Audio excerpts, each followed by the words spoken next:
സംവിധായകൻ ഖാലിദ് റഹ്മാനൊപ്പം പുതിയ സിനിമ പ്രഖ്യാപിച്ച മമ്മൂട്ടിക്കെതിരെ നടൻ ഹരീഷ് പേരടി. ഹൈബ്രിഡ് കഞ്ചാവ് കേസിൽ അറസ്റ്റിലായ സംവിധായകനുമായി സഹകരിക്കുന്നത് ശരിയാണോ എന്ന ചോദ്യമാണ് നടൻ ഉന്നയിക്കുന്നത്.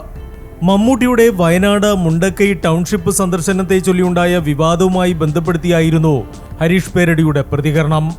ഒരു പൊതുപ്രവർത്തകൻ കുറച്ചുനേരം കൂടെ നിന്നപ്പോൾ ഞാൻ നിങ്ങൾക്ക് വേണ്ടി വന്നതാണെന്ന് നാട്ടുകാർ കരുതില്ലേ എന്ന് തോന്നിയ മമ്മൂക്കയ്ക്ക് ഹൈബ്രിഡ് കഞ്ചാവ് കേസിൽ അറസ്റ്റിലായ ഒരു സംവിധായകനുമായി വീണ്ടും സഹകരിക്കാൻ തയ്യാറാവുമ്പോൾ താൻ ലഹരിയെ പ്രോത്സാഹിപ്പിക്കുകയാണെന്ന് നാട്ടുകാർ കരുതില്ലേ എന്ന് തോന്നാത്തത് എന്തുകൊണ്ടാണ്? ഇങ്ങനെയായിരുന്നു മമ്മൂട്ടിക്കെതിരെയുള്ള ഹരീഷ് പേരടിയുടെ വിമർശനം. കഴിഞ്ഞ വർഷം ഏപ്രിൽ മാസമാണ് ഛായാഗ്രാഹകൻ സമീർ താഹിറിന്റെ കൊച്ചിയിലെ ഫ്ളാറ്റിൽ നിന്നും ഹൈബ്രിഡ് കഞ്ചാവുമായി ഖാലിദ് റഹ്മാൻ, അഷ്റഫ് ഹംസ എന്നിവരെ എക്സൈസ് പിടികൂടിയത്.